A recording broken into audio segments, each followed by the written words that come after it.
Hi guys, welcome back to my YouTube channel. I'm really excited to have you back. So I'm taking you through my postpartum journey.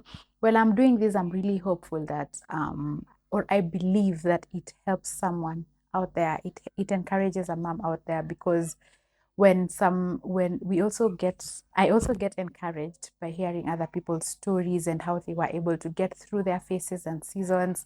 And yes, so today I'm just here to tell you a bit of how it has been being able to raise or being able to be around a toddler and two newborns, that is a set of twins. So like in the previous video I already told you, so we how the hospital was, and now we get back home, and now I'm home to recover, to heal, to rest and all that. And it was really exciting. It was really nice to see how our baby responds to his siblings. And it was also a task to our side to know how to balance and to know how to be able to be present for him and also for our newborns. So I'm also grateful for the the paternity leave that is normally given at that time as well. So because it was really helpful for me, so that we were able to transition easily and to also learn a few things and to start strategizing how it will be, because now we are already here and we have to face everything as it comes head on. So the first few weeks were really beautiful, just looking at these amazing children. So even waking up to breastfeed was a challenge, but again, when you are a first time mom, you see the way you wake up to check if your baby is still okay. I think it's, for me it was the same case even with these ones, though they were not the firstborns, but I was somehow alert. I was very alert. Anytime my baby just made a sound or something, I was up and ready to breastfeed. But somehow, for some reason, it got harder. For example, now they start feeding more, they start demanding more breast milk, so I need to be awake more. And one thing that I had decided is I wanted to try and put them down as much as I can, not carry them in my hands so that they're not used to. Because, at this time we are just very excited, but at some point when they have gotten used to, I won't be able to, especially now when I'm left alone. People won't just keep checking in and staying in. So from day one, I had purpose not to have them in our hands or in my hands so many times and so frequently. So that happened. I started breastfeeding more. I started, of course, at that time you get hungry really quickly and you need to keep biting here and there. I was also trying to be careful not to overdo it, but sometimes your body just demands and you have to. So, yeah, so sometimes the body just demands and you have to. My baby's around here, so just keeping me company. So if you hear them, just enjoy with me as I enjoy. So that was it. So the time when my toddler demanded us to give them time, or to demanded time of us, I was very ready and very prepared. So anytime my babies were not in my hands, I wanted to be very close to my toddler so that he doesn't feel that gap. It was not easy, really, the transition, but I thank God because the grace again has been very sufficient. There have been very tough times, for example, when he has to cry and my babies are crying and I have to be the one giving solutions, and sometimes when they're not very able to communicate clearly, you need to just work by ticking off boxes. So I'm just here trying to think, could it be the toilet? Could he be feeling hungry, or could he be sleepy? Is he feeling hot? Or, all that. So you need to tick off the boxes. You do some, you think about something that they could be going through, then you just try to do it until you get to the real thing. So the other thing that I thought that was very helpful is getting the nannies or the person who was with me at that time to know that if he fed this time for breakfast, then lunch should be ready by this time. That way we were able to sort the hunger issue. We were able to sort the toilet, you should just like that. Yeah, but sometimes, just toddlers can just decide to do things. But in all seasons and in all those phases, I choose to remain grateful. It has not been easy also to get to that place. And even as I talk to you, I am also talking to myself and encouraging myself that I am an amazing mom, and these children are excited to have me. And every time I just look at these children, I am grateful to God, and I know that He has trusted me with these three children for a reason, and I believe that I'm going to be able to do that which God wants me to do for these kids, because they are just His. Yeah, so the beautiful days, they are tough days, but like I keep saying, in all the season, in all the times, in all every aspect, I just choose to be grateful. So there are so many things, a number of things that helped me to be able to remain sane. Let me just say to remain sane, because sometimes it can be really chaotic and you find yourself questioning yourself. But people around me have really been helpful, and I'm grateful to God. And I continue to trust God to help me to also be able to give them a conducive environment to be able to help, to be able to come through where I need help at. As we keep going along. So one thing that I was able to do is to try and get rest when I can. I say try, because it is not given that you will sleep when that baby sleeps. You will not. It is not given that you'll be able to have time alone. Yeah, because there are other things that are waiting on you. There's a toddler here, so I tried, especially when our moms were here. So when they're taking care of the babies, I just sleep as I sit on the couch. I'd be sleeping. The other thing is to try and get a few minutes just on my own, especially to go outside of the house, because this environment sometimes can just cause you to feel some type of way, and it is good to just step out sometimes when you get an opportunity. So even 10 minutes, even 15 minutes are just very important. If you need something in the house and you can just get it from a nearby shop or grocery, just use that time to go on your own and not send, so that you can be able to get as in, if you need a reason to go out, then don't send someone and go on your own, as long as the babies have someone with them or they are calm enough. So that is the other thing. And the time that we are taking them out to bask in the sun in the morning and in the evening is not the same time that you need outside. You just need to be alone. That is what really helped me. So sometimes my husband could be here and the babies are fed, and he would just tell me to go take a walk. And that is the same thing that happened with our firstborn.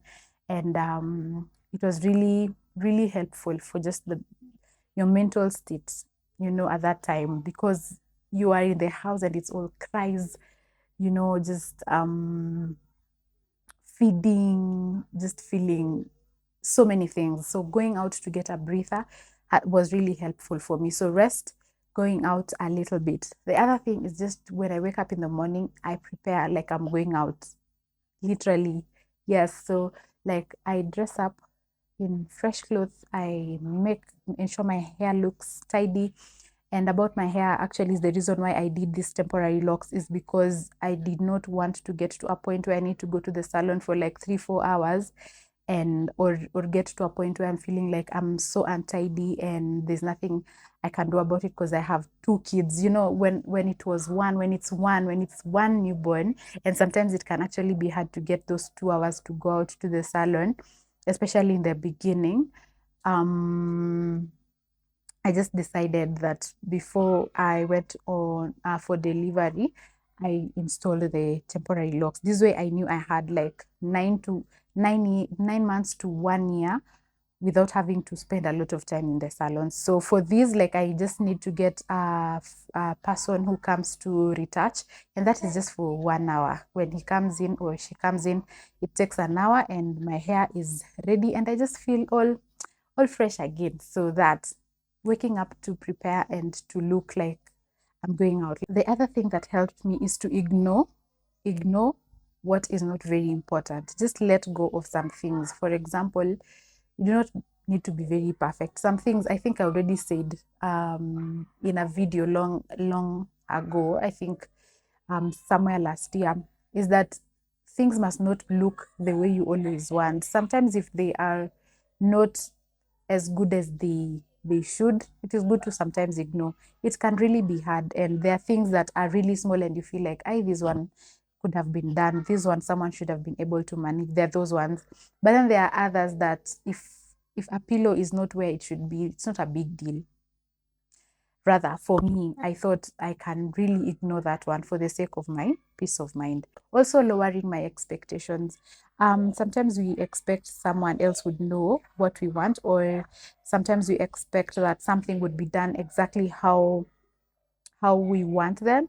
But I have come to realize that the other person does not knows how to do something different from how I know how to. So my way would be looking good, correct to me, but to them it looks like, what are they doing and what is she doing?